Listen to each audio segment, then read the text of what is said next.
Assalamualaikum warahmatullahi wabarakatuh. Halo semuanya. Perkenalkan, kami dari kelompok 8. Di sini kami akan mempresentasikan hasil diskusi dari kelompok kami yang berjudul Sumber dan Media Pembelajaran. Sebelumnya, izinkan saya memperkenalkan diri terlebih dahulu. Perkenalkan, nama saya Putra Lima dengan NIM 2052 Sebelumnya, perkenalkan nama saya Sultan Ahmad Ryan dengan nomor NIM 205236061.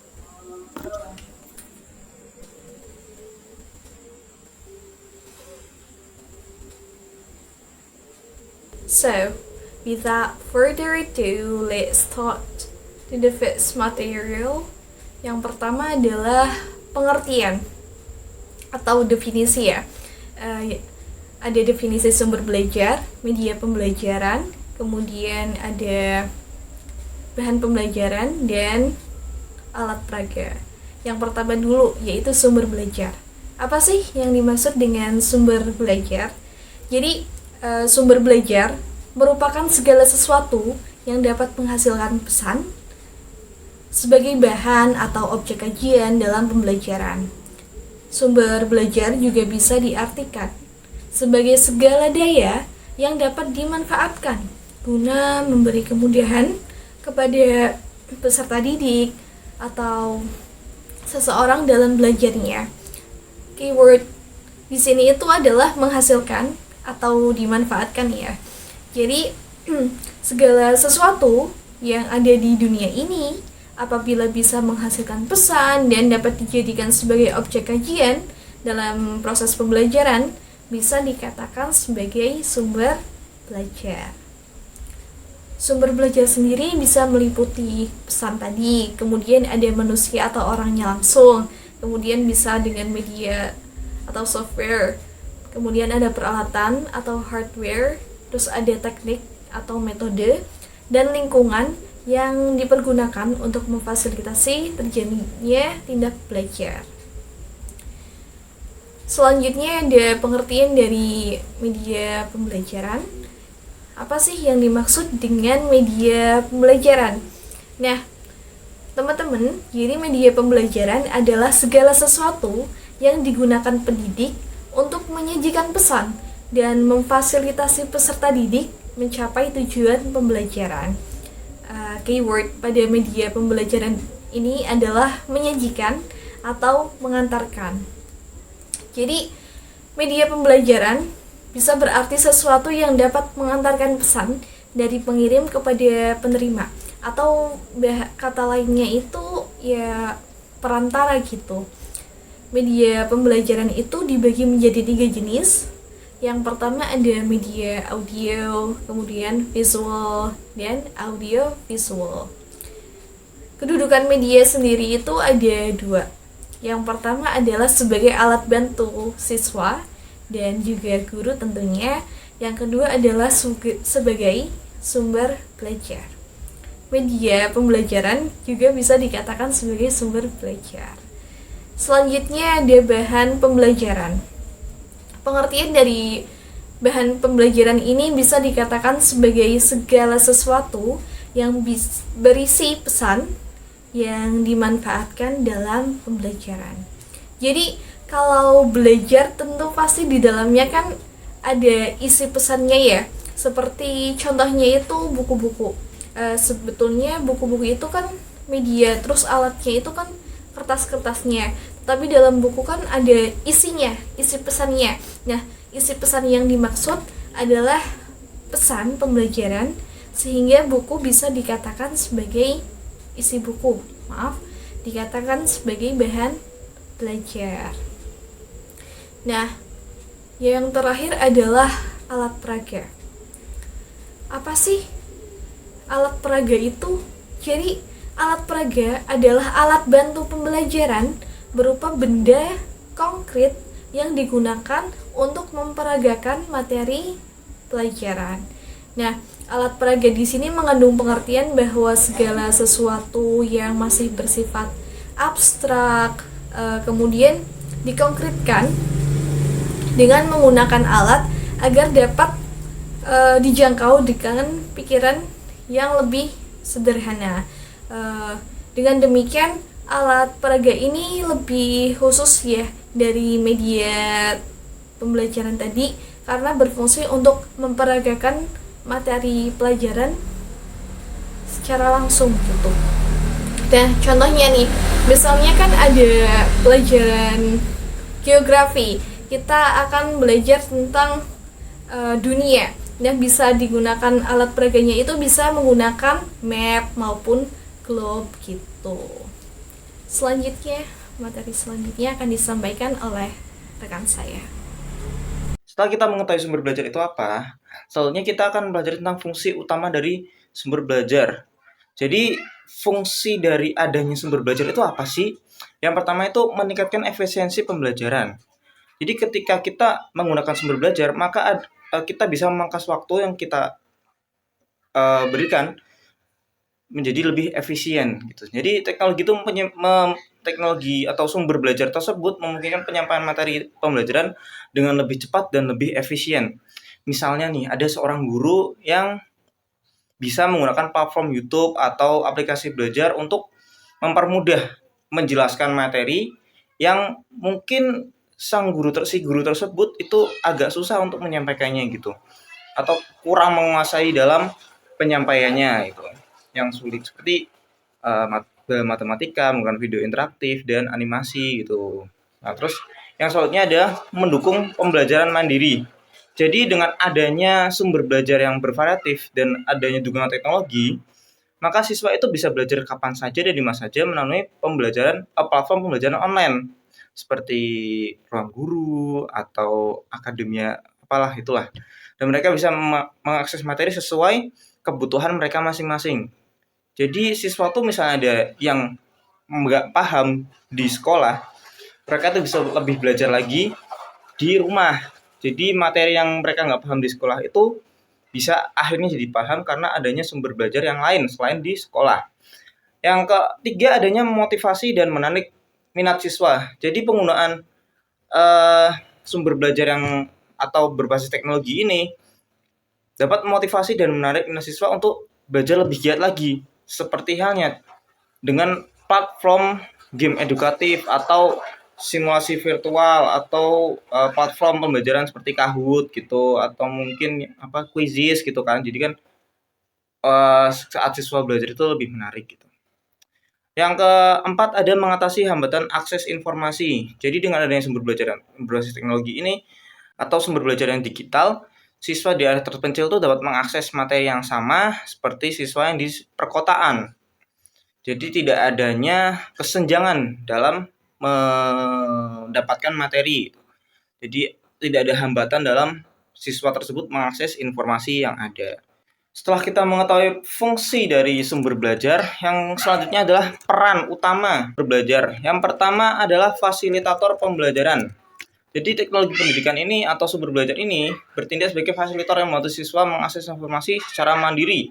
Contohnya Wikipedia, Google Scholar, yang mungkin siswa melakukan riset untuk memperkaya pengetahuan tanpa harus bergantung sepenuhnya kepada guru.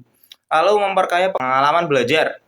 Dengan adanya multimedia dan simulasi atau sumber belajar yang bervariatif, pengalaman belajar menjadi lebih kaya. Misalnya belajar biologi dengan simulasi, bantuan aplikasi simulasi organ tubuh gitu kan. Jadi kan murid yang belajar itu lebih bisa memahami, oh ini tuh bagian ini tuh bagian ini, dengan adanya simulasi tanpa harus kayak dia tuh mengawang-awang atau meraba-raba gitu, membayangkan bagiannya gimana ya gitu. Jadi udah ada contoh langsung gitu.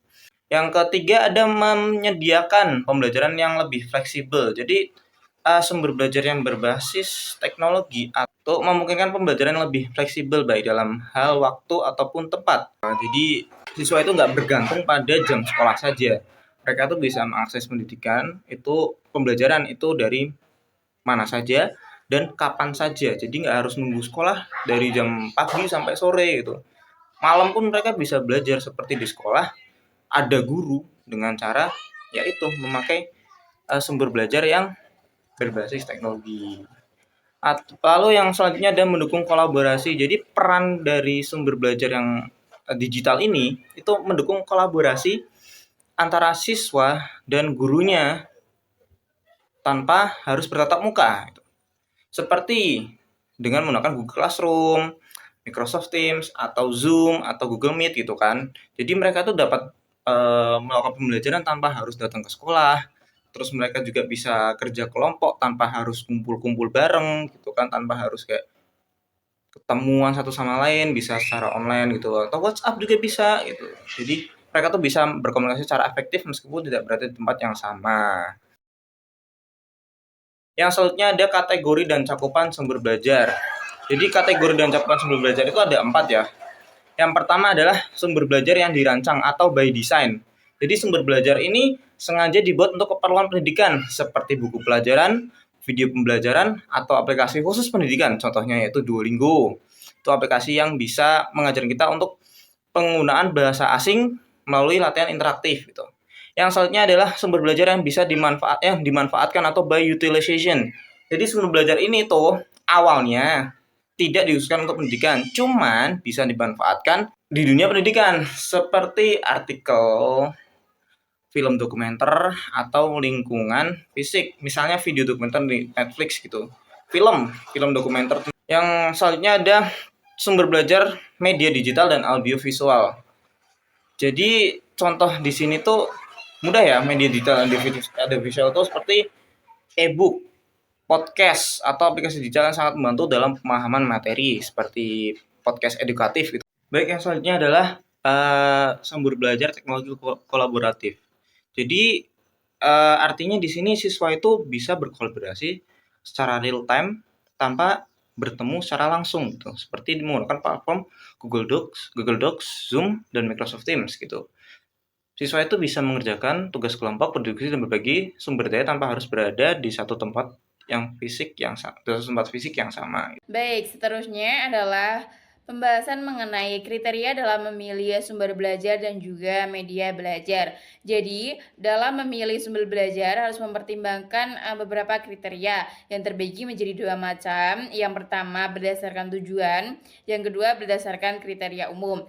Yang berdasarkan tujuan ini ada beberapa poin. Yang pertama untuk memotivasi siswa. Jadi sumber belajar harus bisa memotivasi siswa. Yang kedua untuk pengajaran, yang ketiga untuk penelitian, yang keempat untuk menyelesaikan masalah. Nah, yang berdasarkan kriteria umum juga ada beberapa poin. Yang pertama itu ada kriteria ekonomis. Kriteria ekonomis di sini dimaksudkan bahwa sumber belajar ini tidak harus mengeluarkan biaya yang mahal, namun disesuaikan dengan alokasi dana yang tersedia. Yang kedua, menyesuaikan situasi siswa.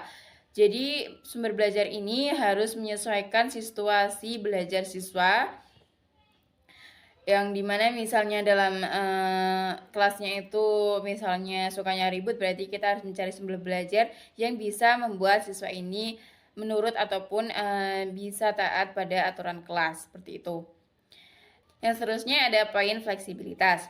Poin fleksibilitas di sini dimaksudkan bahwa satu sumber belajar ini tidak mengacu pada satu tujuan materi pembelajaran saja, namun bisa digunakan untuk materi pembelajaran lain, seperti itu. Yang seterusnya ada praktis dan sederhana. Praktis dan sederhana di sini dimaksudkan bahwa sumber belajar ini mudah digunakan dan juga tidak membingungkan. Yang seterusnya ada kemudahan. Kemudahan di sini dimaksudkan bahwa sumber belajar ini harus mudah dicari dan mudah didapatkan ataupun mudah diperoleh dan juga mudah dimanfaatkan. Yang seterusnya ada kemampuan guru. Kemampuan guru di sini dimaksudkan bahwa sebuah sumber belajar ini juga memandang ataupun menyesuaikan dengan kemampuan guru. Jadi kemampuan guru di sini bahwa sumber belajar yang akan diterapkan harus bisa diaplikasikan oleh seorang guru. Jadi gurunya ini juga harus mempunyai keterampilan dalam sumber belajar ini. Ya, sumber belajar yang akan diterapkan. Seperti itu. Yang seterusnya adalah kriteria dalam memilih media belajar. Jadi dalam memilih media belajar di sini ada beberapa poin. Yang pertama, tujuan yang akan dicapai. Jadi media belajar yang akan diterapkan ini harus sesuai dengan tujuan yang akan dicapai nantinya. Di sini media belajar yang akan diterapkan harus sesuai dengan tujuan yang akan dicapai nantinya. Yang seterusnya ada kesesuaian antara materi dengan media yang diterapkan. Jadi media belajar yang akan diterapkan ini sesuai dengan materi yang akan disampaikan, seperti itu. Yang seterusnya ada situasi kondisi sarana dan prasarana. Jadi di sini dimaksudkan bahwa media yang akan diterapkan ini disesuaikan dengan situasi kondisi sarana dan prasarana yang tersedia. Tidak bodoh amat tidak menyesuaikan situasi kondisi prasarana yang ada di kelas, misalnya seperti itu. Jadi sebuah media belajar ini harus menyesuaikan situasi dan juga kondisi sarana dan prasarana yang tersedia. Yang seterusnya ada tersedianya waktu dalam menggunakan. Jadi media belajar ini juga harus melihat ataupun menyesuaikan dengan tersedianya waktu dalam ataupun selama pembelajaran. Jadi media belajar yang diterapkan ini tidak selalunya ataupun tidak seharusnya tidak memperhatikan batas waktu. Misalnya kita sebagai guru nih akan memberikan sebuah film dokumenter ataupun gambaran sejarah yang terkait dengan materi misalnya materi kemarin. Nah, hari ini tuh kita akan merefleksi film yang akan ditampilkan dengan materi yang kemarin disampaikan. Nah, namun dalam menerapkan media belajar itu tidak melihat Jadi yang seterusnya adalah tersedia waktu dalam menggunakan. Jadi di sini dimaksudkan bahwa setiap menggunakan media pembelajaran ataupun media belajar itu harus mempertimbangkan batas. Yang seterusnya adalah sesuai dengan taraf berpikir siswa. Jadi dalam pengaplikasian atau penerapan media pembelajaran ini harus disesuaikan dengan taraf berpikir siswa.